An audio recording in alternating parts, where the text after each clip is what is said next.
The Subcommittee on Space will come to order. Good morning.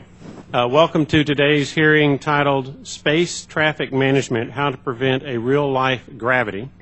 In front of you are packets containing the written testimony, biography, and truth in testimony disclosure for today's witnesses. Before I begin my opening statement, let me say that the topic we're discussing is one that I know is of great interest to Chairman Steve Palazzo, and he would be here leading the discussion today if it had not been pulled away by the death of a close friend this week. I also understand he'll be including a statement for the record. I would like to offer my condolences to him and his family during this time. I recognize myself for 5 minutes for an opening statement. The focus of this hearing is how to prevent a real-life gravity. As was imaginatively portrayed by Hollywood last year, the threat of debris in key orbits around the Earth is a very real and serious issue. While the movie elevated orbital debris to the forefront of the public's attention, this committee is no stranger to the topic. Today we will continue assessing the key questions involved in space traffic management and what Congress may do to ensure the safety and security of the space environment. There are two important facets of this discussion. The first is an assessment of what we are doing right now to track and mitigate orbital debris. The second is what more needs to be done without burdening the space industry with unnecessary bureaucratic hurdles to success. At present, the Joint Functional Component Command for Space, or JFCC Space, is tracking approximately 23,000 objects in orbit around the Earth, including 4,000 payloads, of which 1,200 are active. The current systems available for tracking cannot detect objects smaller than 4 inches in size. This means we can't track a fleck of paint traveling at 17,500 miles an hour, which in and of itself, although small, can cause serious damage. The Chinese anti-satellite test in 2007 demonstrated just how volatile the space environment can be. This test resulted in the largest creation of debris in history. So far, almost 3,400 individual objects associated with this event have been cataloged, and the list is still growing. Additionally, in 2000, the collision of a decommissioned Russian communications satellite, dubbed Cosmos 2251, and an active U.S. communications satellite called Iridium 33, created a debris field that resulted in over 2,000 pieces of debris. Combined, these two events account for almost a quarter of all the objects that JFCC is tracking.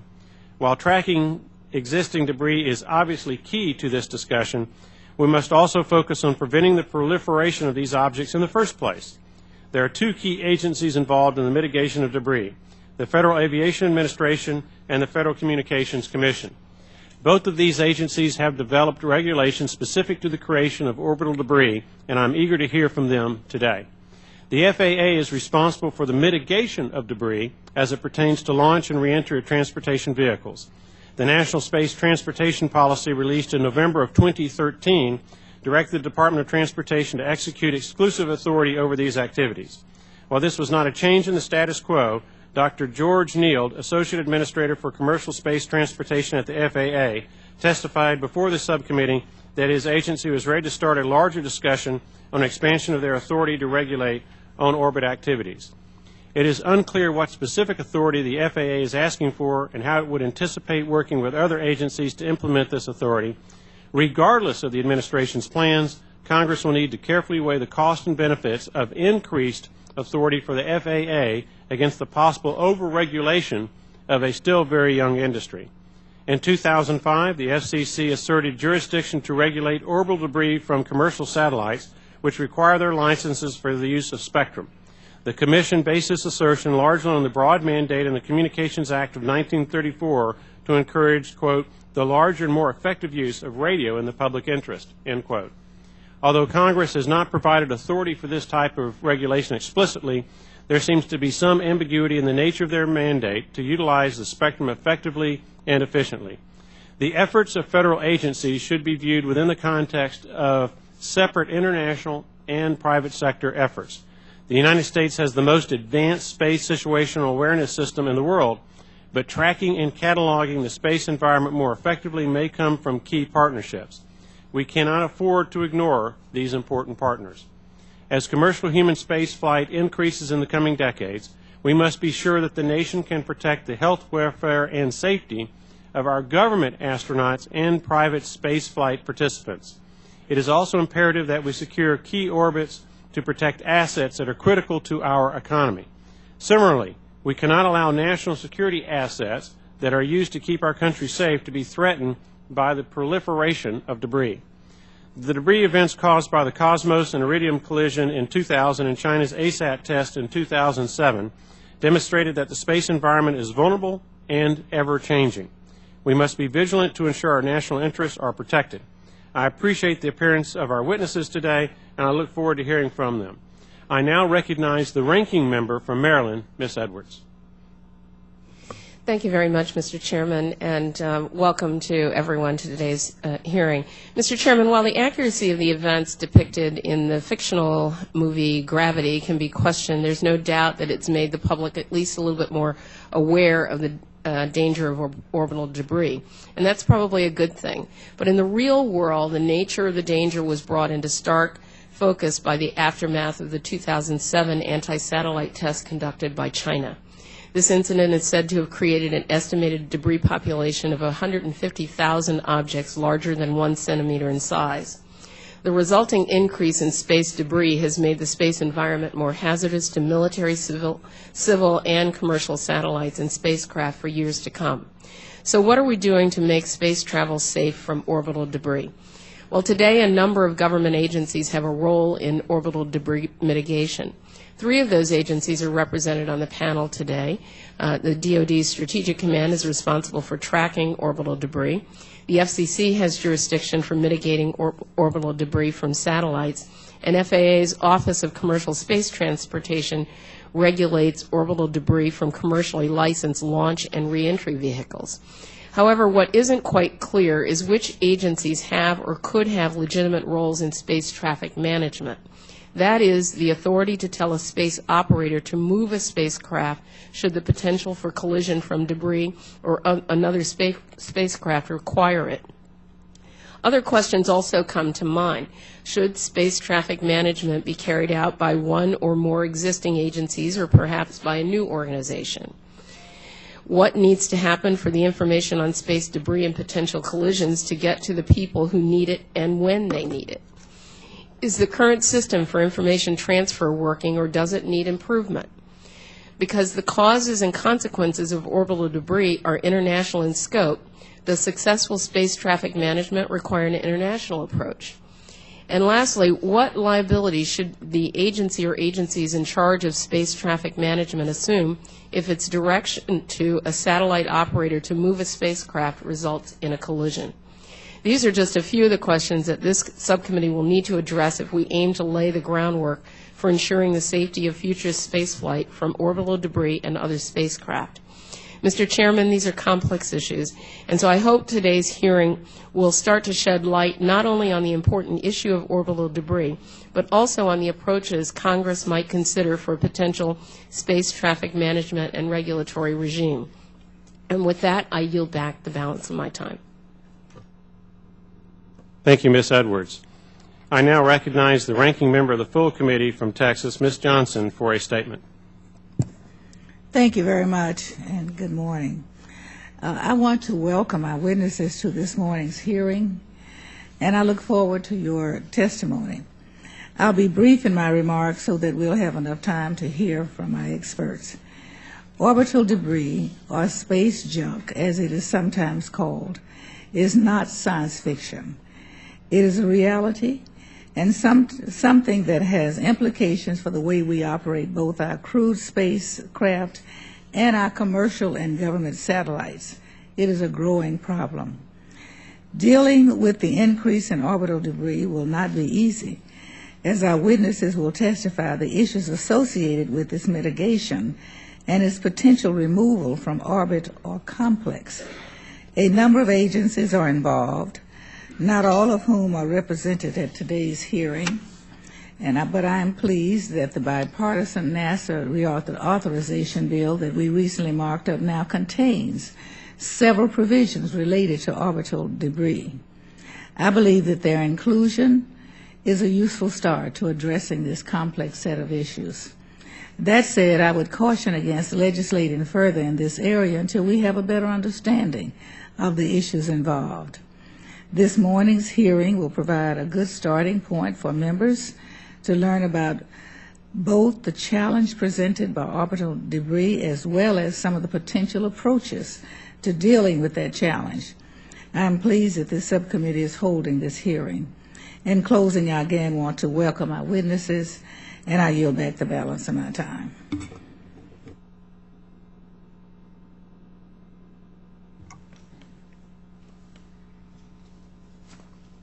Thank you, Ms. Johnson. If there are members who wish to submit additional opening statements, your statements will be added to the record at this point. At this time, I would like to introduce our witnesses. Our first witness is Lieutenant General John J. Raymond, Commander, 14th Air Force, Air Force Space Command, and Commander, Joint Functional Component Command for Space, U.S. Strategic Command. As the U.S. Air Force's operational space component to U.S. STRATCOM, General Raymond leads more than 20,500 personnel responsible for providing missile warning, space superiority, space situational awareness, satellite operations, space launch, and range operations. As Commander, JFCC Space, he directs all assigned and attached U.S. STRATCOM space forces, providing tailored, responsive, timely, local, and global space effects in support of national USS STRATCOM and combatant commander objectives. Our second witness today is Mr. George Zamka, Deputy Associate Administrator for Commercial Space Transportation at the Federal Aviation Administration. Mr. Zamka came to the FAA directly from NASA, where he served as an astronaut and most recently as a research and instructor pilot at the Johnson Space Center. He is a retired colonel in the Marine Corps, and as a pilot has more than 5,000 flight hours in fighter, attack, test, research, and training aircraft. He was selected as an astronaut by NASA in June 1998. He has spent more than 692 hours in space.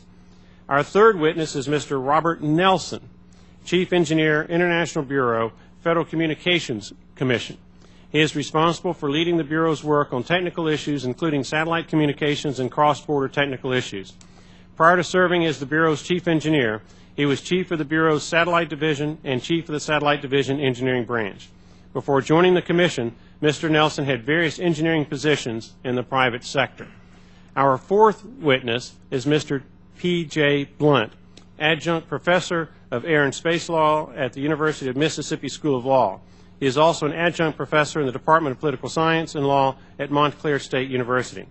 Previously, he served as Research Counsel for the National Center for Remote Sensing, Air and Space Law at the University of Mississippi School of Law. He teaches space security law, international telecommunications law, human rights law, and cyber law. He serves as the Assistant Executive Secretary of the International Institute of Space Law. Our final witness is Mr. Brian Whedon, Technical Advisor at the Secure World Foundation. As Technical Advisor, Mr. Whedon conducts research on space debris, global space situational awareness, space traffic management, protection of space assets, and space governance. Prior to joining SWF, Mr. Whedon served on active duty as an officer in the United States Air Force, working in space and intercontinental ballistic missile operations. As part of U.S. Strategic Command's Joint Space Operations Center, Mr. Whedon directed the Orbital Analyst Training Program and developed tactics, techniques, and procedures for improving space situational awareness. As our witness should know, spoken testimony is limited to 5 minutes each, after which the members of the committee will have 5 minutes each to ask questions. I now recognize General Raymond for 5 minutes to present his testimony. Chairman Brooks, Representative Edwards, members of the subcommittee, it's an honor to appear before you as the United States Strategic Command's commander of the Joint Functional Component Command for Space. I greatly appreciate the opportunity to address the committee, and I look forward to working with you to advance our nation's space capabilities. Before going further, though, I'd ask, if I could be so bold, to ask you for a favor, and just please pass along my condolences to Chairman Palazzo. It's my highest honor to represent the 3,300 soldiers, sailors, airmen, and Marines and civilians that make up the Joint Functional Component Command for Space. These professionals, along with our exchange officers from Australia, Canada, the United Kingdom, ensure our nation, our allies, and our joint warfighters have continued access to the space capabilities that enable the American way of life. JFCC Space is the world's premier provider of space situational awareness data and products. Over the past few years, we have bolstered our commercial and international partnerships. We've implemented two-way sharing agreements, and we worked collaboratively to refine our sharing processes.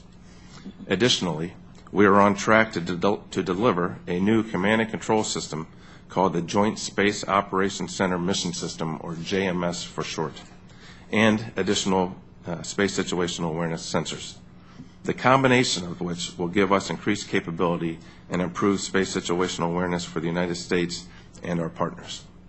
Although maintaining awareness of the space domain is no small task, I am confident that the men and women of JFCC Space are prepared to meet the challenges with a spirit of dedicated innovation and devotion to duty, providing our nation, our allies, and our joint warfighters assured access to the world's premier space capabilities. I thank the committee for your continued support as we strive to preserve the space domain and enhance the space capabilities which are so vital to our nation. Thank you for your timely testimony. The chair next recognizes Mr. Zamka for his testimony. Chairman Brooks, Ranking Member Edwards, and distinguished members of the subcommittee, thank you for inviting me. This is my first opportunity to speak before the subcommittee, and I am particularly fortunate to be able to speak about the FAA's efforts regarding orbital debris mitigation. Aside from launch and re-entry, orbital debris poses the highest risk to human spaceflight. During my 2 space missions, we flew upside down and backwards to protect our shuttle windows from orbital debris, and even doing that, we had debris strikes and cracks on our windows from very small debris strikes. With regard to orbital debris mitigation, it is helpful to review the operations to which the FAA's authority applies and where it does not. The FAA is the sole federal government agency with authority to license commercial space transportation activities. That authority is limited by the Commercial Space Launch Act to the launch and re-entry of a vehicle.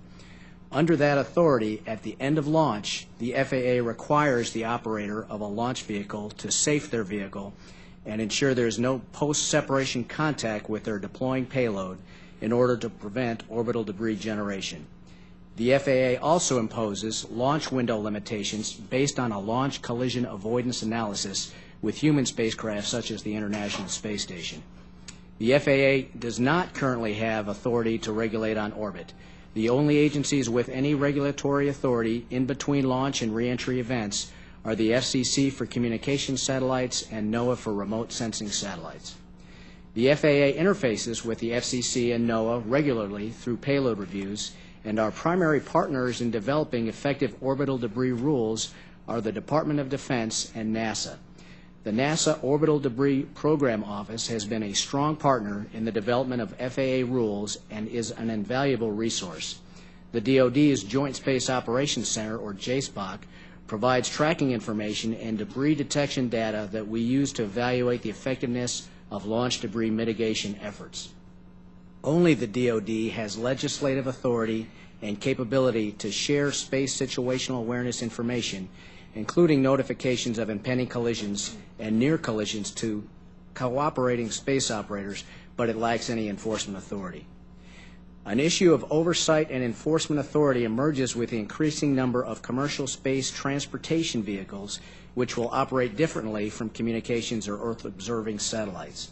Rather than travel to and remain in one stable orbit, commercial transportation vehicles will move in between orbits and rendezvous with, attach to, and deliver cargo and people to other orbiting space vehicles. These orbital operations could cause collisions that would create orbital debris. As Congress explores the issue of orbital debris and transportation hazards, the FAA urges the subcommittee to consider at least 2 possible options, separately or in combination. First, it should consider whether a regulatory agency should authorize transportation on orbit by license. In that scenario, an agency with the proper expertise would, as part of a license evaluation, review the operator's plans and debris mitigation measures in advance of operations. In a second scenario that may require additional discussion, we would consider the benefits of an agency with enforcement authority providing notices of impending hazards and collisions.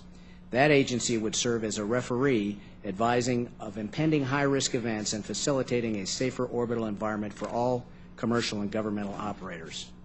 This subcommittee is familiar with the orbital debris environment that consists of spent rocket bodies and debris traveling in different directions at speeds 5 to 10 times that of a bullet and carrying tremendous energy into any collision. Because of minimal atmospheric drag in Earth orbit, objects in orbit tend to stay in orbit at least for a very long time. For example, Tyros 2, which was launched over a half-century ago, was recently added to the 60-day reentry prediction list. Collisions between orbiting objects can cause a lot of debris. We talked about the Iridium Cosmos collision that created over 2,000 of the 23,000 tracked objects on orbit. Orbital debris affects human spaceflight as well. The ISS has executed 18 debris avoidance maneuvers, and ISS crew members have been required to shelter in their Soyuz lifeboats at times when hazardous debris was detected with too little warning to plan and carry out a debris avoidance maneuver. As space transportation capabilities and operations continue to advance, and as the risk posed by orbital debris increases, plans for mitigation become ever more critical. It is time to explore the orbital safety of commercial space transportation under the Commercial Space Launch Act.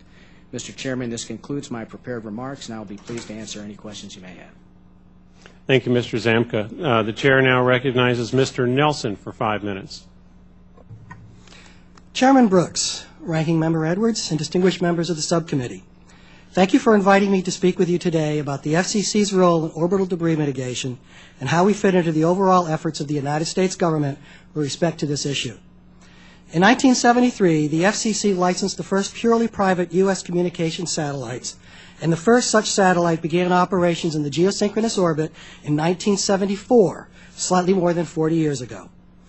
Under the Communications Act, the FCC is charged with licensing radio communications. The Act recognized that radio transmissions do not stop at national boundaries, and as a result of the Act was drafted with the understanding that regulation needed to extend outside the territorial boundaries of the United States. At the same time, FCC licensing does not extend to U.S. federal government transmitters, which are authorized by NTIA and the Commerce Department.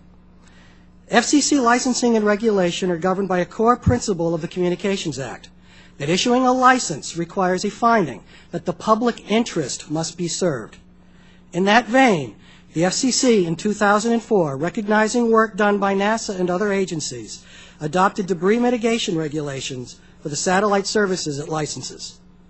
The FCC concluded that debris mitigation rules would help preserve the United States' continued affordable access to space, the continued provision of reliable U.S. space-based services, as well as the continued safety of persons and property in space and on the surface of the Earth. FCC satellite licenses have always included, as one of the terms, the assignment of an orbital location. Deviation from that license term is basis for an enforcement action. The FCC licensing process includes an opportunity for public comment, and this has, on occasion, resulted in objections to a proposed license modification based on collision risk. In 2004, debris mitigation rules added a requirement to describe debris mitigation plans. Specifically, the FCC rules require license applicants to describe steps taken to avoid accidental explosions, to identify and avoid collision risks, and to safely dispose of the satellite at the end of its mission. The FCC rules also include a requirement to dispose of geostationary satellites, consistent with an International Telecommunications Union recommendation adopted in 2003, and a requirement that all satellites be left in a safe configuration. The satellite applicants' plans are evaluated as a part of the licensing process. The FCC is one of 3 agencies that license U.S. commercial activities in space, the other 2 being the FAA for launch and reentry activities, and NOAA for remote sensing. Consistent with long-established radio frequency management processes, the FCC is the licensing authority for radio frequency use by private launch vehicles and remote sensing satellites. However, the FCC has recognized the FAA's statutory role under the Commercial Space Launch Act, and it recently reiterated that it would not apply its debris mitigation rules to commercial space transportation activities that are subject to FAA regulation. The FCC also recognized NOAA's statutory role concerning post-mission disposal of the remote sensing satellites it licenses. Although the FCC licensing process is independent from NOAA and FAA processes, the FCC consults with these agencies as needed. Consultation is often related to status of particular cases and the progress of licensing activities. Further, FCC's regulations and licensing make use of scientific and technical work done by NASA. The FCC does not operate any orbital debris tracking equipment, such as radar and telescopes, and like much of commercial satellite industry, the FCC's main sources of satellite tracking data are DoD's JSPOC, as well as the satellite operators themselves, derived from their radio links with their satellites. The efforts to improve space situational awareness of the JSPOC and commercial operators through such mechanisms as the Space Data Association are an important element to an overall debris mitigation strategy. To be clear, data sharing between JSPOC and commercial operators is on a spacecraft operator to spacecraft operator basis. The FCC is not an intermediary in this process. In conclusion, I thank the committee for this opportunity to describe the FCC's rules concerning orbital debris mitigation, the source of the FCC's authority on these rules, and the FCC's interaction with other federal government agencies concerning this important topic. Thank you very much. Thank you, Mr. Nelson. The chair now recognizes Mr. Blunt for 5 minutes.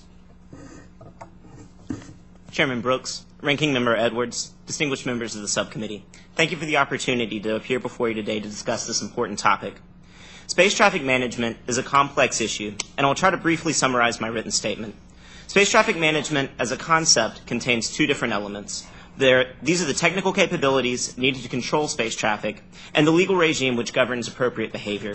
I will primarily be addressing the legal aspects of space traffic management, and will do so in the context of the international obligations of the United States. International space law encompasses a variety of principles that set the bounds of appropriate state conduct in outer space. These principles are broad in scope and largely undefined. The lack of definition means that the United States is in a unique position to influence the content of these norms to help create a safe and secure space environment. International space law grants all states the right of free access to outer space. Additionally, states shall, under Article 9 of the Outer Space Treaty, engage in space activities with due regard to the corresponding interests of other states. And states are given a right and an obligation to seek consultations when there may be harmful interference between space activities. This treaty provision emphasizes international cooperation and coordination in space activities. Article 9 also creates an obligation to not harmfully contaminate the space environment. Under Article 6 of the same treaty, states are internationally responsible for the activities of non-governmental actors and are required to authorize and continually supervise these activities. This is an extraordinary provision in international law, which generally does not hold states responsible for the activities of their non-governmental actors. This provision gives states an affirmative obligation to oversee non-governmental actors to ensure that they behave responsibly in space. As I have already mentioned, these provisions are substantially undefined. They require states to engage in space activities in such a manner as to preserve space for use and exploration by all for peaceful purposes. However, these provisions leave the contours of what constitutes responsible behavior up to states who have traditionally cooperated and coordinated on an ad hoc basis. Notably, these provisions have failed to set meaningful limits on the creation of orbital debris. The United States has traditionally been a leader in the development of international space law, and space traffic management should be no different. When provisions of treaties are unclear, state practice in regard to those provisions often help to define the content and meaning of those provisions. For example, following the United States lead, the Article 6 obligation to authorize and supervise has been implemented by states as licensing regimes. The United States is in a unique position in the development of domestic space traffic management regime to influence the meaning of international norms and the international frameworks developed to coordinate space traffic management among states. To this end, in my written testimony, I have identified 3 key principles that should be taken into account when developing a domestic space traffic management system. First, mechanisms providing for data transparency and access are critical to ensuring proper management of space traffic. It is essential to controlling domestic operations as well as coordinating international cooperation. Second, a space traffic management system whether organized in one agency or many, needs to ensure that a government agency has unambiguous jurisdiction during all phases of space operations. This provides regulatory predictability, which can help foster the commercial space industry, and it also ensures that the United States complies with its obligation to continually supervise non-governmental actors. Finally, whatever government entity or entities is vested with the jurisdiction to manage space traffic, that agency needs also to be vested with technical competence to ensure that it can properly oversee these operations. Jurisdiction to manage operations will be meaningless without the technical capabilities to do so.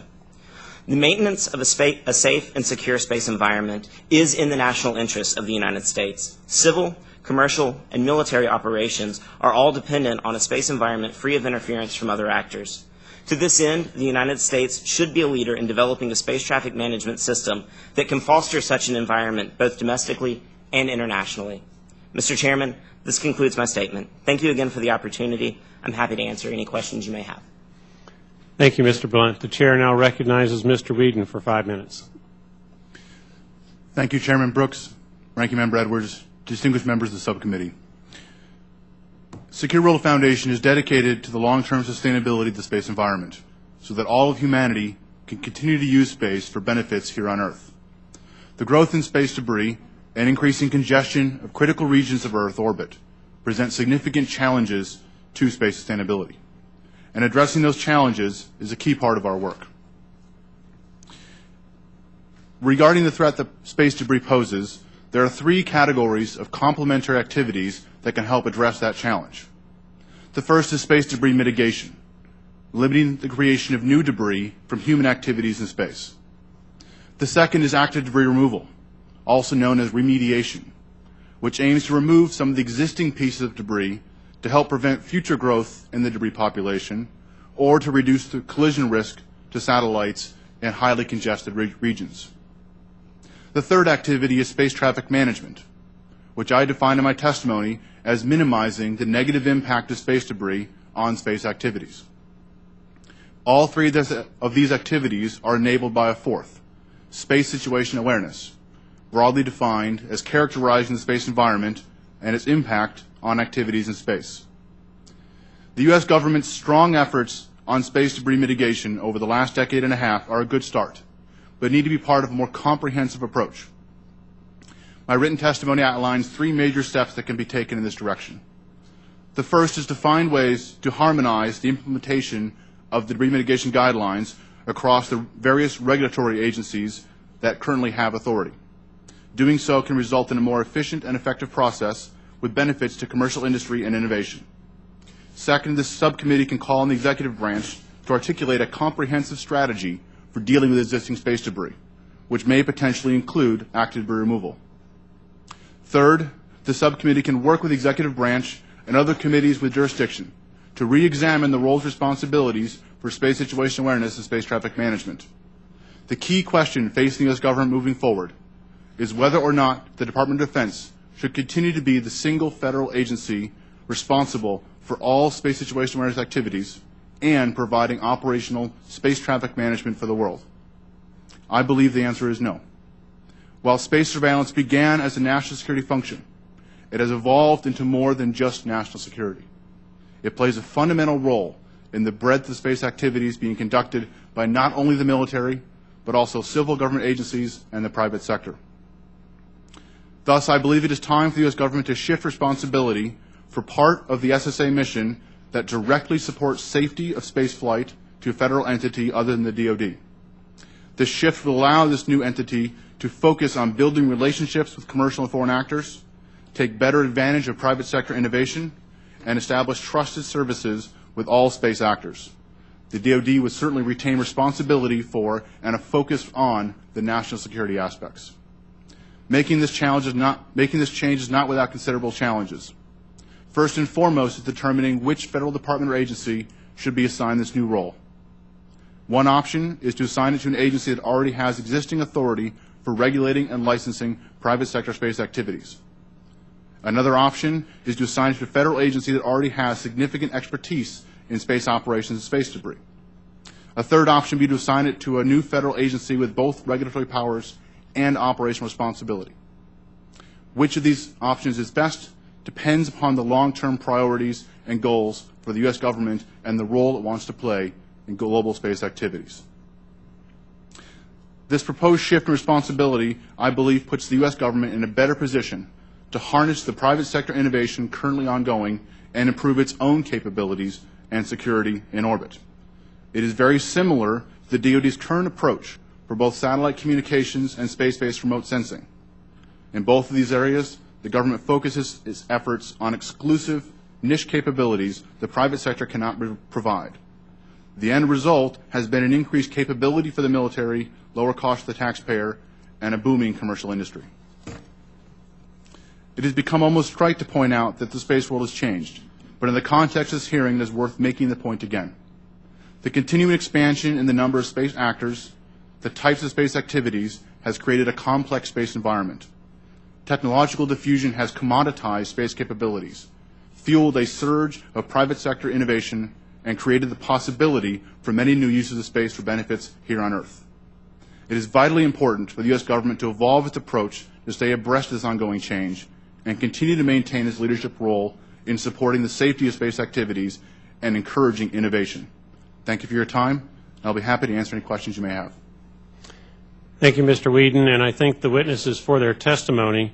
As an aside, it looks like we're going to have our second set of votes somewhere around 11:30, roughly 45 minutes from now. Hopefully we'll be able to complete these proceedings before those House floor votes are called. Reminding members that committee rules limit questioning to 5 minutes. The chair will at this point open the round of questions. The chair recognizes himself for 5 minutes.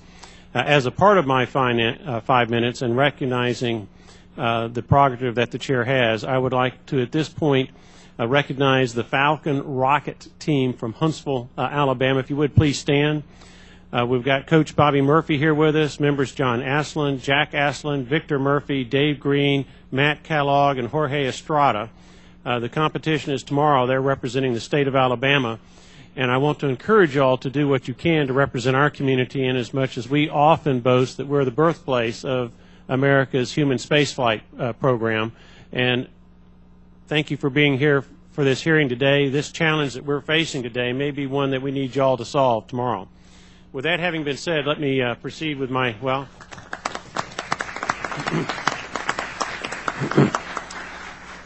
with that having been said, let me proceed with my first question. Dr. Henry Hersfeld of the George Washington University recently testified before the committee that FAA should, quote, clearly be defined and preferably limited to those issues directly related to launching and re-entry, end quote. His comments appear to be somewhat inconsistent with the request that the FAA is making here today. Can each of you comment on Dr. Hersfeld's statement concerning the FAA's potential role in this space debris matter? Go ahead, at your leisure. Whoever wants to poke the button first. Chairman, it seems like I might be the liable first guy. The FAA's current authority ends at the end of launch. That's the last time an operator has contact with their launch vehicle, and it begins at the beginning of reentry. That's when the safety checks begin. So that's our current authority. What we have experience with is talking to the operators and dealing with orbital debris mitigation.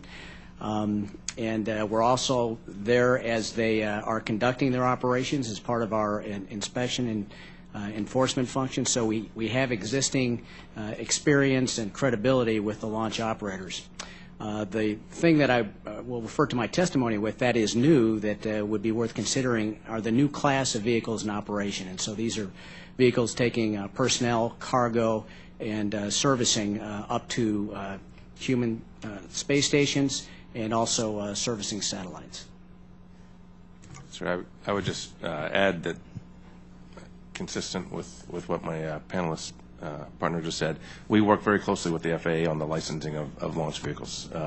In commercial space launches that we conduct off of our ranges, we have FAA representation there with us as we go. I would just add that we are consistent with the National Space Policy. We think it's important that you look at that this hearing happened and that you look at different agencies to be able to take on the lead federal agency role. I'm not going to pick one or the other, but I think it is important that you explore that, and we're interested in exploring that going forward. While the FCC hasn't ruled on any of these on this issue, it's probably important to point out FAA has had a role in the past, for instance, with air transport and human transport issues, and the fact that they are involved directly with the launch vehicle situation, carrying that through may be an appropriate situation in regard to transport or further launch operations. I actually do not answer this question in my testimony as to who should have this authority. I think that there are ways that we can envision either a single agency or fragmented agency authority where we have different agencies handling different functions. However, I do think that General Raymond's point about having a lead federal agency is very important. So, an agency that can coordinate this information, make sure that all the involved parties and stakeholders are coordinated is very important. And I think that currently FAA looks like the most appropriate for that, but I don't think that it's necessary that it goes there. I would add that one of the key questions here is what kinds of powers are we talking about? And would that extend to telling satellite operators what to do? And that is a very complicated question, because a lot of these scenarios, when you're getting into potential close approachability space objects, we don't know a yes or no answer whether or not two things will collide, except in very, very specific cases, like, for example, a planned rendezvous between two satellites. In most other cases, it comes down to statistics and probability. And so you're having to make a judgment call based upon what is your level of risk. And I think the hesitancy by Dr. Hertzfeld is to give a government agency the power to somehow tell a private operator what that level of risk should be and what they should deal with. Now, I think on the other side, the situations where that would probably need to be exercised are not as numerous as many people might think. Most close approaches are between either two pieces of debris that no one controls or a satellite under control and a piece of debris. The only situations where maybe that might come into play of a mandatory control would be if perhaps human safety was in question. Thank you. At this point, the Chair recognizes the Ranking Member, Ms. Edwards. Thank you, Mr. Chairman, and thank you to the witnesses. I want to follow up on this because, Mr. Zampa, in your prepared statement, you are urging us to look at two issues. One is whether a regulatory agency should authorize transportation on orbit by license, and then the second is the benefits of an agency with enforcement authority providing notices regarding impending hazards and collisions. And I guess, from my standpoint, I'm really not prepared to legislate yet because I feel like there's still a lot we need to know. So I wonder if you might comment about what parties would need to be at a table and in what venue to begin to explore what Congress needs to do in this area. And might that be a better approach than going right to identifying an agency that would have authority, sweeping authority that we don't even know about yet? Yes, ma'am. Thank you for that, because we really just want to begin the exploration as to what the solution might be, and a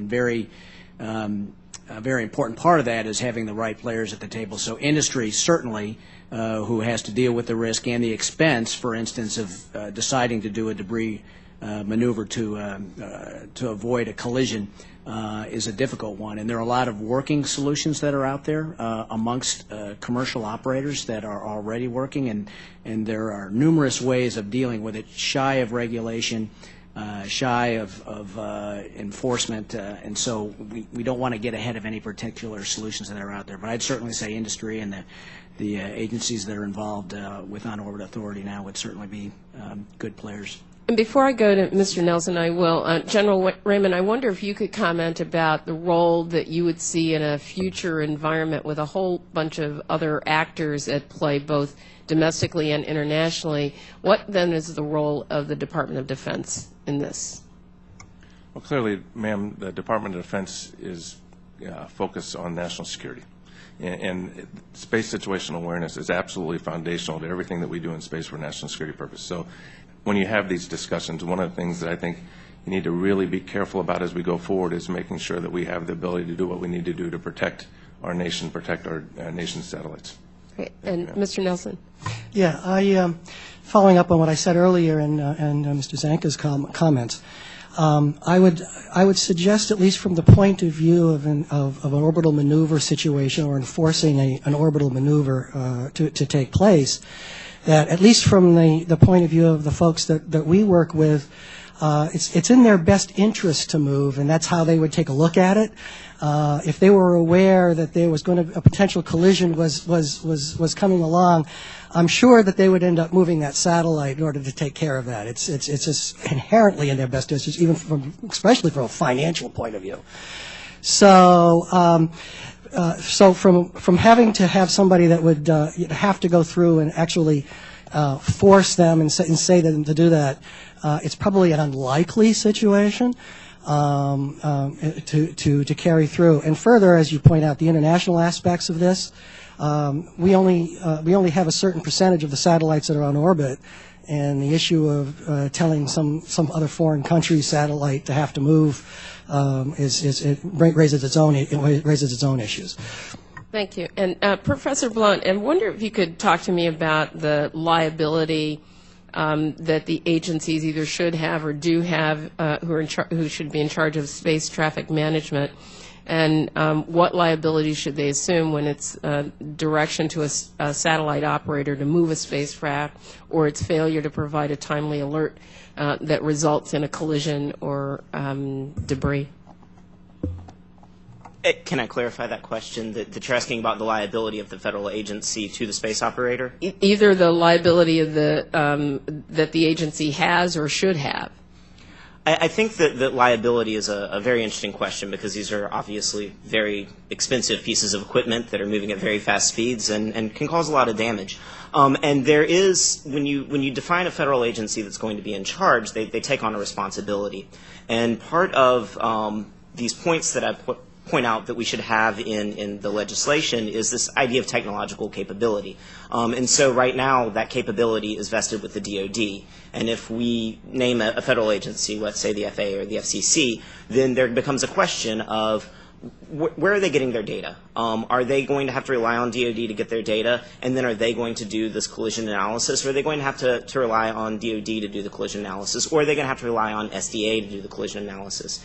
And so until the problems of where data comes from and how it's going to be managed by that agency come through, then it's going to be very difficult to determine who's going to be liable for these actions. I will just quickly add that at the international level, the state is liable. And so the way that we manage our domestic assets is going to be very important, the way that we interact internationally, because we could be on the hook for something that a commercial actor does. Well, it does seem to me, and Mr. Chairman, I'll conclude, it does seem to me that there is a fair amount of risk that's inherent when you can't entirely be accurate if it comes to predicting how you move a satellite or how you move a spacecraft. So, these liability issues I think we're going to have to explore if we're going to go, shoving responsibilities some other lead agency.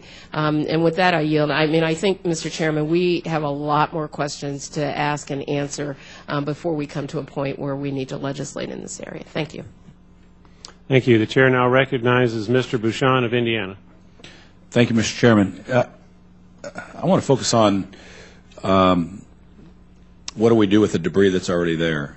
And we're talking mostly about regulating a regulatory climate right now, but I'm interested in, anyone can answer this, what's happening with R&D about how to either capture or deflect the orbit of existing space debris? Because I think it seems to me that, 50 years from now, we may not even be able to fly in space if we keep going the way we are at all, because we won't be able to get out of the way of stuff flying around the Earth. So is there anything going on obviously when you capture this stuff, you have to be going at similar speeds, or else it's just going to destroy whatever you try to capture it with. Mr. Zamka, maybe you can start? Yes, sir. It is a difficult problem because of the high speeds involved, and essentially you'd have to rendezvous with that particular piece of debris in order to capture it and then bring it down.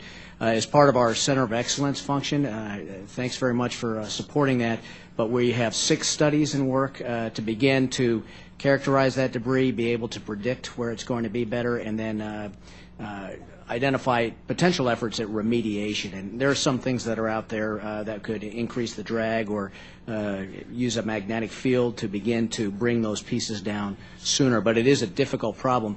Probably the most important thing relative to today, though, is that any plan to remediate debris on orbit is dependent on not creating more debris now. And as we've seen, any single accident can create a tremendous amount of debris. Yeah, and deflect, like I mean, you're pointing out, deflecting the orbit either magnetically or physically is a possibility, I guess, in some of the, I mean, it seems like we could probably come up to solve the problem for the bigger stuff, but all the little stuff, you know, like the stuff that hit the space shuttle, it's going to be really, really hard to get that stuff out of the orbit, it seems like. Yes, sir. And one of the challenges we have is that the human space flight and our telecommunications satellites and a lot of our Earth observing satellites are all in that same low Earth orbit regime, which is where a lot of the debris is. So that's where we have to work. Yeah. Mr. Whedon, you had a comment? Yes. There's quite a bit of work going on this within the scientific and technical community, both on studying the problem and on looking at some technology that is still in the early level but is early stages, but with the promising ones that might need to be adapted down the road. NASA works with a number of other space agencies to do studies on this issue, and they've done a lot of modeling. One of the big questions the technical community is grappling with is, do we go after the big things or the little things? Because it generally is different types of technology. You're not going to have one solution that does both.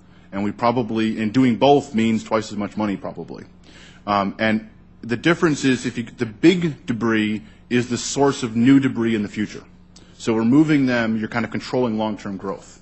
But the small debris is the current threat to satellites. So removing that is a short-term lowering of risk. And that's kind of a choice between which strategy is more important. And that debate's going on right now within the scientific community. Okay. As far as mitigation in the future, and this would apply probably only to U.S. players because we can't control the international community, but is there any talk about penalizing financially people that generate space junk? Anyone want to talk about that? I mean, it seems to me if you're a private entity or you put something up into space and it generates a bunch of problems, you know, what can we do about that? Is there a way to financially address that? There have been discussions and proposals, mostly in academic journals in the past, of some sort of a tax or something on people that generate debris. The recurring problem is who has authority to put that in place.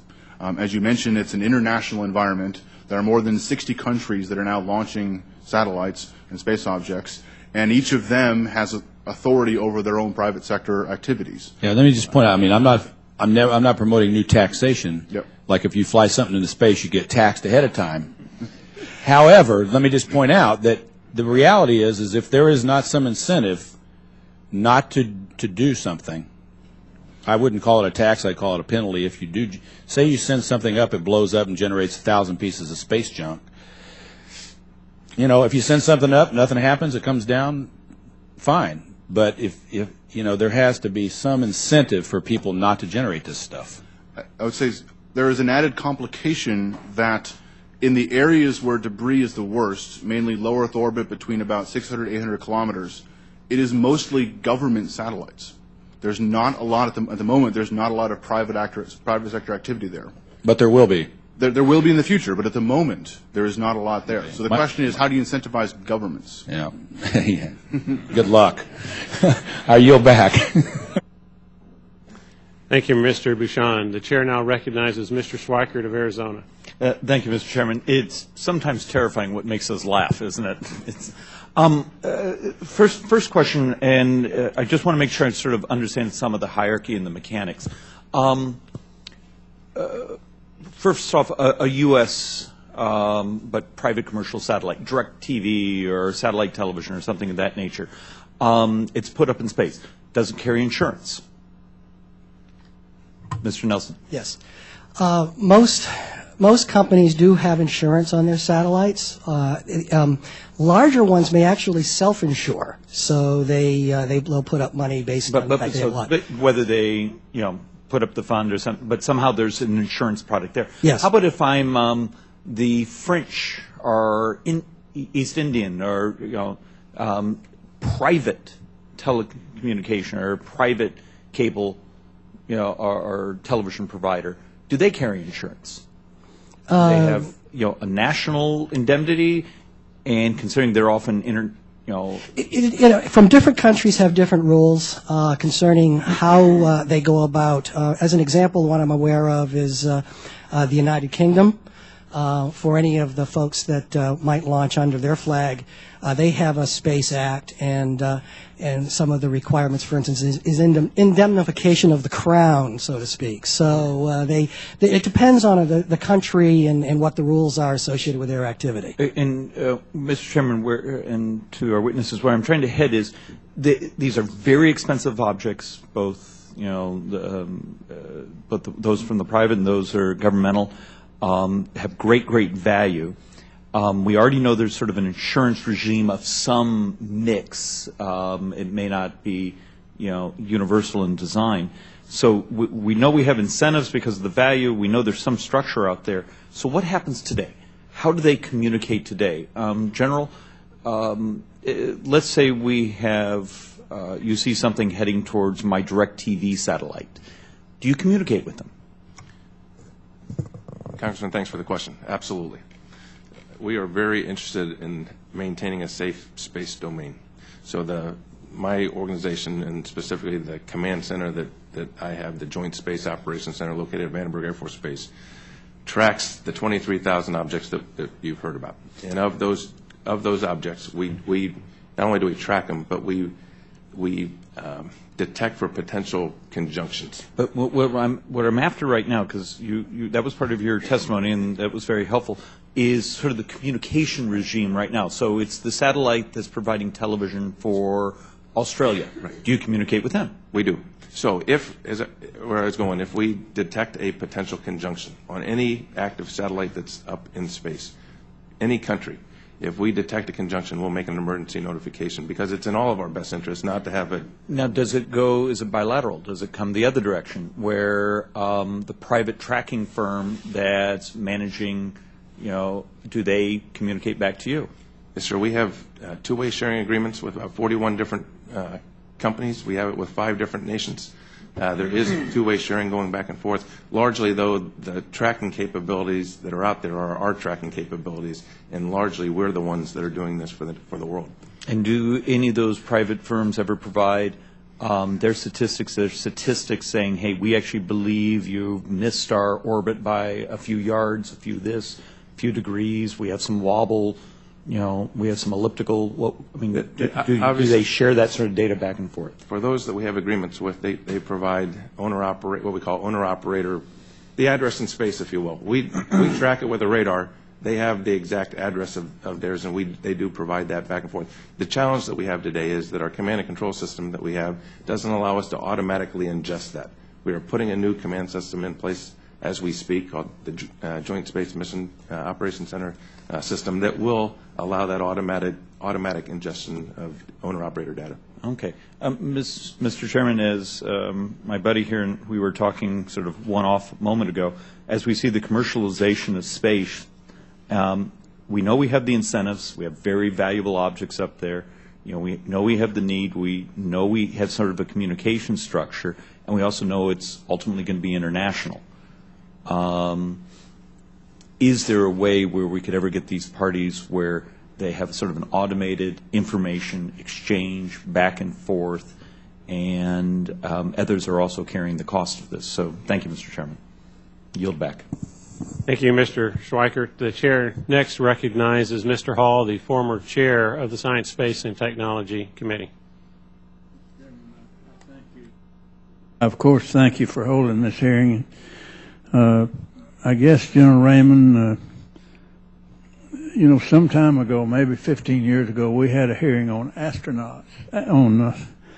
asteroids. And to our surprise, we found out one had just passed in what they said was 15 minutes of the United States. Nobody knew about, or no one gave us any warning about it or spoke about it. And I invited people from France, England, Japan, and others. Japan's the only one that answered because it's a world problem, not just the U.S. But got very little hope from most of the, very few of them showed up. But we had some good hearings on that, and it's some things that would scare you to death. I guess give us some kind of a sense of the process that goes in when you want to protect our national security and our commercial assets that could be threatened by orbital debris, and what other degree there is. Or how much warning did NASA have to avoid their threats that they've had? I think they had one. There have been instances where they have. Just give us a general answer to my question. If it's too general, I'll... Sir, we track, as we said, every object. We do that for NASA as well. We actually have NASA operators that sit on our JSPOC floor with us. We take very seriously the protection of the International Space Station. You heard from our previous panelists that the space station had moved 16 times. In fact, just last month, we recommended to NASA that they've moved it twice. There's a layered approach to doing this. We detect where the debris is, and then as it gets into a certain area around the space station, we then put more energy on that debris, refine the orbital accuracy of our position estimate of that debris, and then we make recommendations with the folks sitting on the floor. So it's something that we take very seriously, and there's a set process with NASA operators. We also do that for all of our DoD satellites. And again, as I mentioned earlier, for any conjunction that we see is going to hit on an emergency basis, we notify the world. I know you must have processes for the government operators to warn them about any possible collision, but what type of work do you have with the private operators? How do they know this, and how do you contact them, or how do they contact you, or how do they watch you and listen for you? Sir, we have a tracking network of about 21 different sensors around the globe that track what I will call element sets or addresses in space of objects, debris, or satellites. We post that on a website, www.spacetrack.org. Anybody can get on there, and all of the addresses or a large portion of the things that are in space we put out there publicly for everybody to have. And a private operator has just as good an operation as the government operators to know of your work. They have that data. For those that enter into agreements with us, we actually go beyond that, and we provide some services to them in addition to that data. And then again, on an emergency basis, even for those that don't have agreements. Many of them know that they need to have that agreement with you. They all know, and we've got 41 different companies now that have it. We've got 5 different nations that we've signed agreements with, and there's 5 or 6 more in the hopper right now going through the negotiations of that as we speak. Well, I think your work's very, very important, and I thank you. I yield back, Mr. Chairman. Thank you, Mr. Hall. The chair next recognizes Mr. Rohrabacher of California.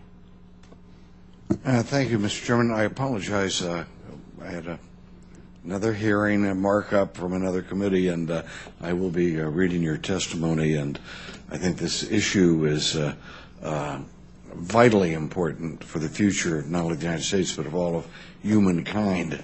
The debris issue is not a secondary issue. Debris is something that will limit humankind's ability to use space for our benefit and to uplift mankind, humankind. This is, and we're getting to a point of saturation now where either we deal with it or we will suffer the consequences of this limited and this limit on the benefits that we can utilize space for. One need only take a look at how we rely on space for weather, for communications. You name it. We have brought down the cost of telephone calls so dramatically with the use of space. We have agriculture that now depends on space. The GPS. We have whole economies based on space that are now in jeopardy because we're not cleaning up our trash. And we need to make sure that we just not track it. It's like tracking trash in space is not the answer. What the answer is, eliminating the trash from space. And this shouldn't be just something the American taxpayer needs to bear the burden of. We need to make sure that we have an initiative. And we should, hopefully, this hearing will provide step number one towards creating an international initiative to clear space debris from orbital space. I would imagine that our friends in the EU and Russia and perhaps I can't speak for China, considering the fact that they have contributed so much to this problem as of late. But we should make this an international effort, and the steps should be made to get this thing moving. Otherwise, we're putting all of these wonderful assets that we have invested in and that are currently helping improve the condition of humankind, we're putting them at risk. Let me note, the chairman, our chairman of the full committee, just mentioned that we talked about near-Earth objects, and when he was chairman, and I think that we probably have something where we're tracking them a little bit more than what we were then. But I don't think that we have done anything that right now that we could count on to say, if we see a near-Earth object that's going to hit the Earth and destroy large numbers of people, whether or not we have a system in place that we could then activate to deflect that near-Earth object. I don't believe that system is in place. Well, we've got two major threats there, things we should be able to work on with our allies and friends throughout the world in order to achieve this as a human goal, a goal for all of humankind, as they say. So thank you very much for your testimony. I will be reading it. I'm sorry that I missed and I would be happy to yield to my colleague from Maryland. Is that did you want some time? I'd be happy to yield. Does the gentleman from California have any more questions? Oh, I'm done. All right. Thank you. The chair at this point, subject to the call for votes on the House floor, is going to entertain a second round of questions, and I'm going to defer my second round at this point and recognize the ranking member from Maryland, Ms. Edwards. Thank you very much, Mr. Chairman. And the reason I wanted Mr. Rohrbacher to stay is because in Mr. Whedon's testimony, he had a recommendation for the executive branch to clarify its strategy for assessing the orbital debris removal, and it really struck a chord because in our bipartisan committee passed bill just a couple of weeks ago, we actually included a provision in there that would require NASA, in collaboration with other relevant federal agencies, to review the concepts and technological options for removing orbital debris from low Earth orbit. So, I mean, getting to this question of not just looking at it and knowing where it is, all very important, but what's going to be our strategy for removing it? Because we actually need to free up some of that space, too, for all the additional activity that's going on. And so I wonder if any of you have any views, Mr. Whedon, starting with you, about what an effective approach NASA might take to address this particular provision, assuming that it does become law. It's a very interesting question. It's a very challenging question because at the moment there's no single technology that seems to be the answer. There are a couple of different technologies that have some promise. And so I think a first step would probably be to figure out what those technologies are and then look for how are we going to mature those technologies. Because at the moment they exist. We generally know theoretically they're probably going to work, but most of them have not been demonstrated in an operational manner. So it would be identifying what the most promising technologies are, and then some sort of a strategy to mature them, do risk reduction, and towards some sort of a demonstration mission on orbit of one or more of these technologies. And I think that's probably going to have to be an international demonstration mission in nature, given the nature that all the debris is international, right? A country can only really touch the things that it owns, and so there's going to have to be some level of cooperation there. Well, given that the United States mostly tracks all of it, I'd assume that we should be able to get some cooperation. General Raymond, is there a role that DoD can play in terms of maturing some of these technologies? Ma'am, there's a lot of discussions that are going on around the world on this problem, and it is an important issue. I think there are roles that we could help. I have not heard to date, though, any specific technology that's out there that I see is something near term that was going to be able to solve this problem. Mr. Nelson, I think you wanted to. Yeah, I think Mr. Whedon touched on it. The technologies and being able to take the items out of orbit and getting them out of orbit is very important. Obviously, the sooner you get it out, the likelihood is that they won't crash into something else. The issue, though, comes down to is whether or not you take out, and you made that mention as well, somebody else's piece of debris. The flags are flying on that, even if it's not usable. That particular item has the flag of another country. So there probably is going to have to be some sort of treaty work or something along those lines, or agreements made between nations in order to be able to effectively work that out.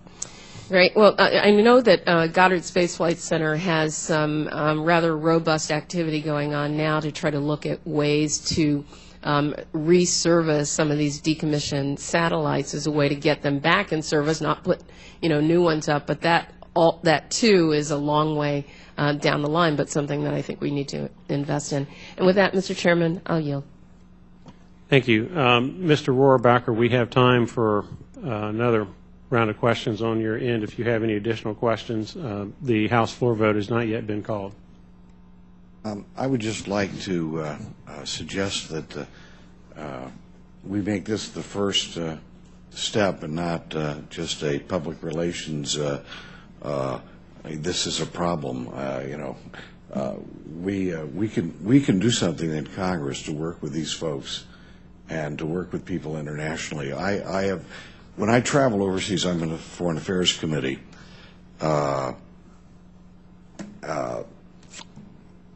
always, when I go to another country, I go and talk to their space people, and every time I talk to their space people, whether it's Russia or Japan or Europe, they all are in tune with that. This is a challenge that we're going to have to someday deal with, because it's coming to the point now where it's imperative to deal with it because it's limiting what we can do in space. So let me see. I would just say, okay. Have any of you had any talk with, for example, the Russians or the EU or Japan on this issue? Sir, the FAA is engaged with a lot of international partners to include the European Space Agency, and we have letters of agreement with countries like Spain and Curacao. There is, because it's such a big international problem, there is international will to attack it. And one thing that we have an opportunity to do here is to identify a civil agency that can represent the United States, which is the biggest operator out in orbit, to take a leadership role as we begin to address the problem. Well, I remember one of the directors of the space program in Russia telling me that they had been thinking about some almost as a bulldozer type of thing where you had some kind of a big shield in front of something that would go forward and get a hold of some of this debris. We actually are we studying anything that would be? I mean, there's one idea. I mean, I'm not saying it's good or bad. Are we really you mentioned that we don't have any, or is there a program on that is actually trying to develop the technology on this? At the moment, I'm only aware of one NASA-funded program to do some technology development. Refers to what's known as an electrodynamic tether, which is a spacecraft that can use the combination of electrical field and the Earth's magnetic field to maneuver without using fuel aside from sunlight. Mm-hmm. And the technology is fairly early stages, but it could be one of the more efficient ways of moving around to gather debris. I'm not aware of any other U.S. government-funded programs to do the technology development. But I will say that in reference to your question about international efforts, next month there's going to be a meeting hosted by CNES, the French Space Agency, that has participation from Japan, from NASA, from Russia, from a number of other countries.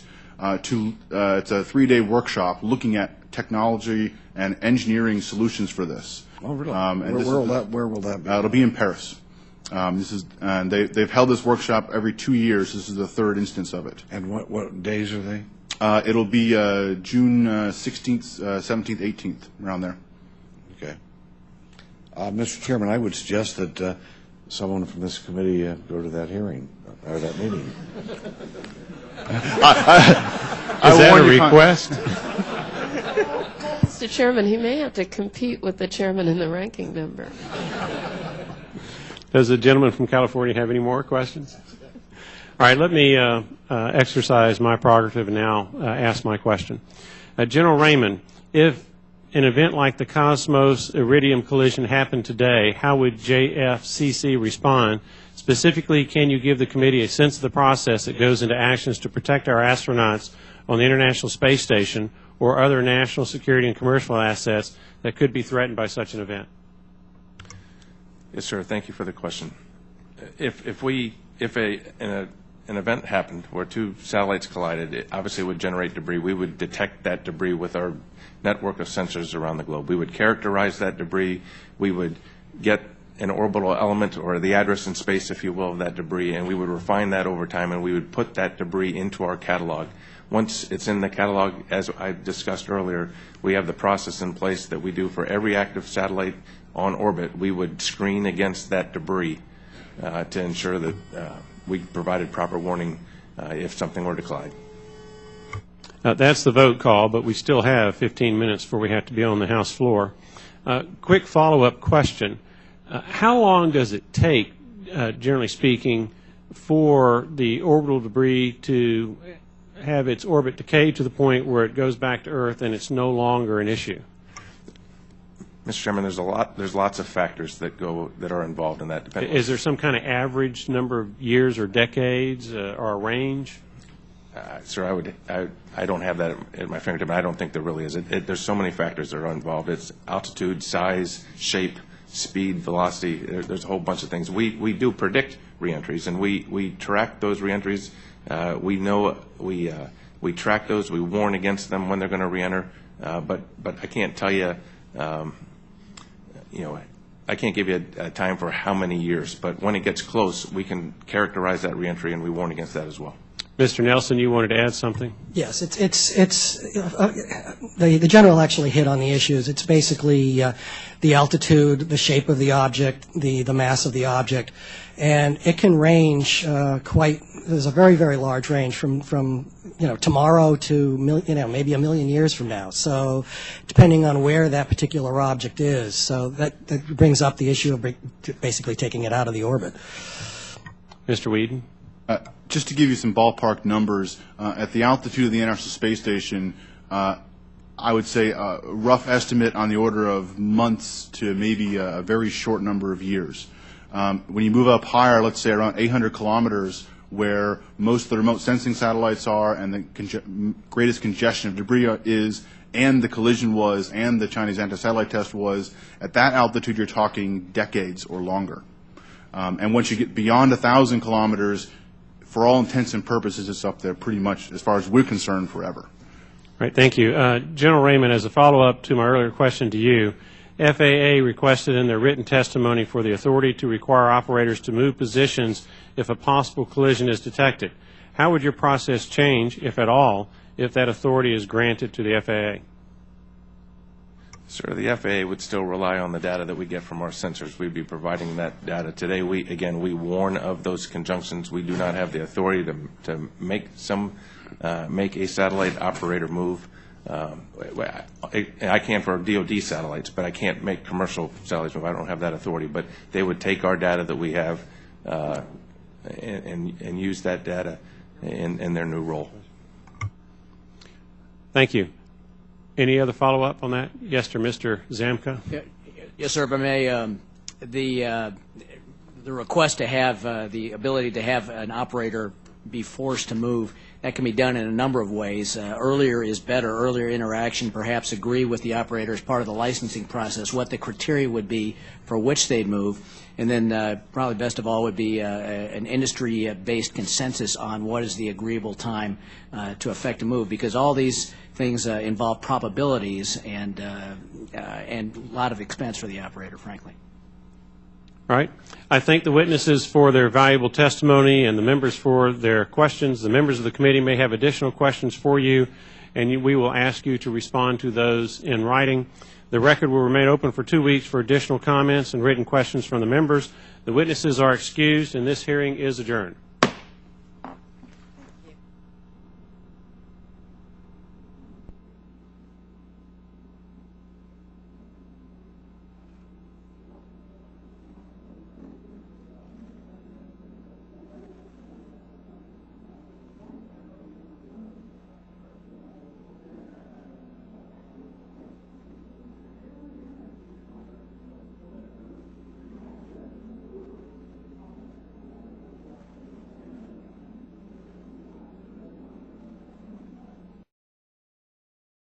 The safety of future spaceflight from orbital debris and other spacecraft.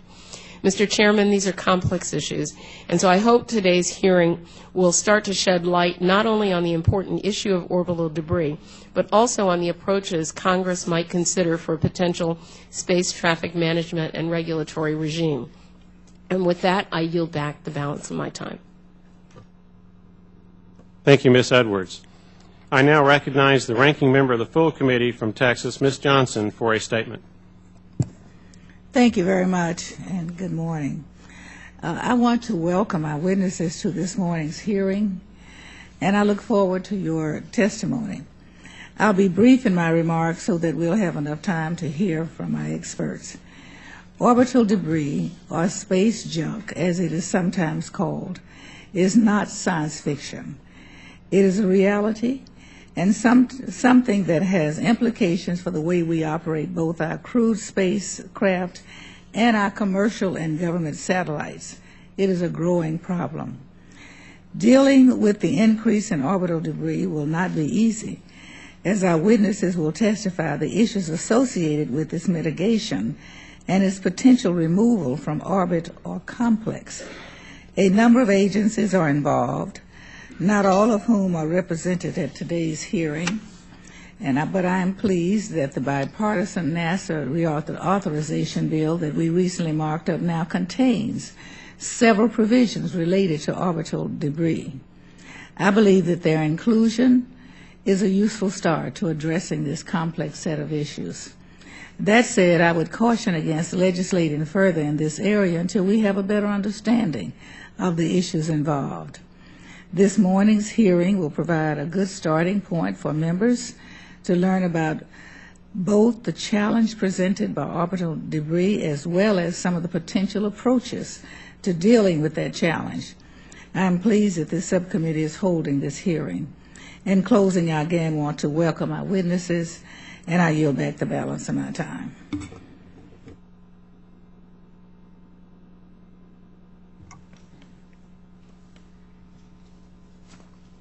Thank you, Ms. Johnson. If there are members who wish to submit additional opening statements, your statements will be added to the record at this point. At this time, I would like to introduce our witnesses. Our first witness is Lieutenant General John J. Raymond, Commander, 14th Air Force Space Command, and Commander, Joint Functional Component Command for Space, U.S. Strategic Command. As the U.S. Air Force's operational space component to U.S. STRATCOM, General Raymond leads more than 20,500 personnel responsible for providing missile warning, space superiority, space situational awareness, satellite operations, space launch, and range operations. As Commander, JFCC Space, he directs all assigned and attached U.S. STRATCOM space forces, providing tailored, responsive, timely, local, and global space effects in support of national USS STRATCOM and combatant commander objectives. Our second witness today is Mr. George Zamka, Deputy Associate Administrator for Commercial Space Transportation at the Federal Aviation Administration. Mr. Zamka came to the FAA directly from NASA, where he served as an astronaut and most recently as a research and instructor pilot at the Johnson Space Center. He is a retired colonel in the Marine Corps, and as a pilot has more than 5,000 flight hours in fighter attack test research and training aircraft. He was selected as an astronaut by NASA in June 1998. He has spent more than 692 hours in space. Our third witness is Mr. Robert Nelson, Chief Engineer, International Bureau, Federal Communications Commission. He is responsible for leading the Bureau's work on technical issues, including satellite communications and cross-border technical issues. Prior to serving as the Bureau's Chief Engineer, he was Chief of the Bureau's Satellite Division and Chief of the Satellite Division Engineering Branch. Before joining the Commission, Mr. Nelson had various engineering positions in the private sector. Our fourth witness is Mr. P.J. Blunt, Adjunct Professor of Air and Space Law at the University of Mississippi School of Law. He is also an Adjunct Professor in the Department of Political Science and Law at Montclair State University. Previously, he served as Research Counsel for the National Center for Remote Sensing, Air, and Space Law at the University of Mississippi School of Law. He teaches space security law, international telecommunications law, human rights law, and cyber law. He serves as the Assistant Executive Secretary of the International Institute of Space Law. Our final witness is Mr. Brian Whedon, Technical Advisor at the Secure World Foundation. As Technical Advisor, Mr. Whedon conducts research on space debris, global space situational awareness, space traffic management, protection of space assets, and space governance. Prior to joining SWF, Mr. Whedon served on active duty as an officer in the United States Air Force, working in space and intercontinental ballistic missile operations as part of account for almost a quarter of all the objects that JFCC is tracking. While tracking existing debris is obviously key to this discussion, we must also focus on preventing the proliferation of these objects in the first place. There are two key agencies involved in the mitigation of debris: the Federal Aviation Administration and the Federal Communications Commission. Both of these agencies have developed regulations specific to the creation of orbital debris, and I'm eager to hear from them today. The FAA is responsible for the mitigation of debris as it pertains to launch and reentry of transportation vehicles. The National Space Transportation Policy, released in November of 2013, directed the Department of Transportation to execute exclusive authority over these activities. While this was not a change in the status quo, Dr. George Neild, Associate Administrator for Commercial Space Transportation at the FAA, testified before the subcommittee that his agency was ready to start a larger discussion on expansion of their authority to regulate on-orbit activities. It is unclear what specific authority the FAA is asking for and how it would anticipate working with other agencies to implement this authority. Regardless of the administration's plans, Congress will need to carefully weigh the cost and benefits of increased authority for the FAA against the possible over-regulation of a still very young industry. In 2005, the FCC asserted jurisdiction to regulate orbital debris from commercial satellites, which require their licenses for the use of spectrum. The Commission based this assertion largely on the broad mandate in the Communications Act of 1934 to encourage, quote, the larger and more effective use of radio in the public interest, end quote.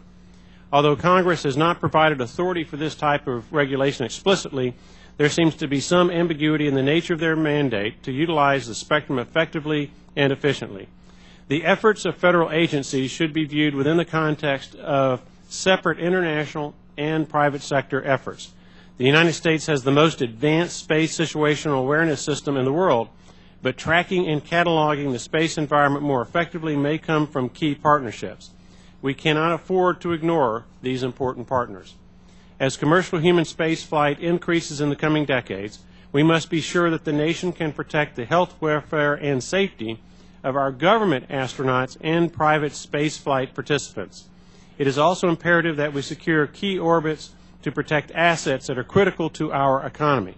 Similarly, we cannot allow national security assets that are used to keep our country safe to be threatened by the proliferation of debris.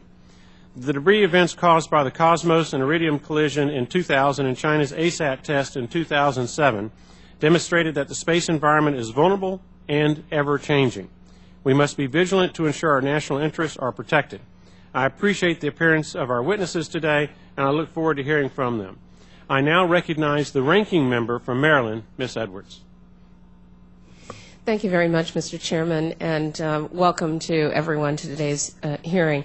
Mr. Chairman, while the accuracy of the events depicted in the fictional movie Gravity can be questioned, there's no doubt that it's made the public at least a little bit more aware of the danger of orbital debris, and that's probably a good thing. But in the real world, the nature of the danger was brought into stark focus by the aftermath of the 2007 anti-satellite test conducted by China. This incident is said to have created an estimated debris population of 150,000 objects larger than 1 centimeter in size. The resulting increase in space debris has made the space environment more hazardous to military, civil, and commercial satellites and spacecraft for years to come. So what are we doing to make space travel safe from orbital debris? Well, today a number of government agencies have a role in orbital debris mitigation. 3 of those agencies are represented on the panel today. The DoD Strategic Command is responsible for tracking orbital debris. The FCC has jurisdiction for mitigating orbital debris from satellites, and FAA's Office of Commercial Space Transportation regulates orbital debris from commercially licensed launch and reentry vehicles. However, what isn't quite clear is which agencies have or could have legitimate roles in space traffic management. That is, the authority to tell a space operator to move a spacecraft should the potential for collision from debris or another spacecraft require it. Other questions also come to mind. Should space traffic management be carried out by one or more existing agencies or perhaps by a new organization? What needs to happen for the information on space debris and potential collisions to get to the people who need it and when they need it? Is the current system for information transfer working, or does it need improvement? Because the causes and consequences of orbital debris are international in scope, does successful space traffic management require an international approach? And lastly, what liability should the agency or agencies in charge of space traffic management assume if its direction to a satellite operator to move a spacecraft results in a collision? These are just a few of the questions that this subcommittee will need to address if we aim to lay the groundwork for ensuring. The Subcommittee on Space will come to order. Good morning. Welcome to today's hearing titled Space Traffic Management, How to Prevent a Real-Life Gravity. In front of you are packets containing the written testimony, biography, and truth in testimony disclosure for today's witnesses. Before I begin my opening statement, let me say that the topic we're discussing is one that I know is of great interest to Chairman Steve Palazzo, and he would be here leading the discussion today if it had not been pulled away by the death of a close friend this week. I also understand he'll be including a statement for the record. I would like to offer my condolences to him and his family during this time. I recognize myself for 5 minutes for an opening statement. The focus of this hearing is how to prevent a real-life gravity. As was imaginatively portrayed by Hollywood last year, the threat of debris in key orbits around the Earth is a very real and serious issue. While the movie elevated orbital debris to the forefront of the public's attention, this committee is no stranger to the topic. Today, we will continue assessing the key questions involved in space traffic management and what Congress may do to ensure the safety and security of the space environment. There are 2 important facets of this discussion. The first is an assessment of what we are doing right now to track and mitigate orbital debris. The second is what more needs to be done without burdening the space industry with unnecessary bureaucratic hurdles to success. At present, the Joint Functional Component Command for Space, or JFCC Space, is tracking approximately 23,000 objects in orbit around the Earth, including 4,000 payloads, of which 1,200 are active. The current systems available for tracking cannot detect objects smaller than 4 inches in size. This means we can't track a fleck of paint traveling at 17,500 miles an hour, which in and of itself, although small, can cause serious damage. The Chinese anti-satellite test in 2007 demonstrated just how volatile the space environment can be. This test resulted in the largest creation of debris in history. So far, almost 3,400 individual objects associated with this event have been cataloged, and the list is still growing. Additionally, in 2000, the collision of a decommissioned Russian communications satellite, dubbed Cosmos 2251, and an active U.S. communications satellite called Iridium-33 created a debris field that resulted in over 2,000 pieces of debris. Combined, these two events